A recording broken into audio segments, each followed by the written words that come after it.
Antukin! Tamad! Alam mo ba kung anong ating leksyon? Sige, Juanito. Sagutin mo ang tanong ko. Ang nasa likuran ba ay nakapagpabago ng nasa harapan o hindi? Bulungan mo ako, dali. Bulungan mo ako.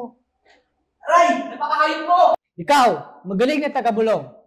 Hindi kita kinakausap, ngunit ibig mong sagipin ng iba. Ngayon, iligtas mo ang iyong sarili.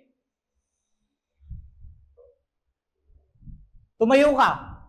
Ano ang pangalan mo? Placido po. Aha! Placido Penitente. Mas bagay sa'yo ay Placidong Bulong. Ngunit, kailangan bigyan kita ng parusa sa iyong pagbubulong.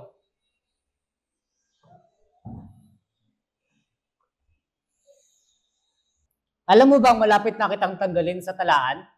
15 na ang iyong liban. 15? Hindi po ko lumiban ng higit sa 4. Baka sakali po kalima pa lamang ngayon.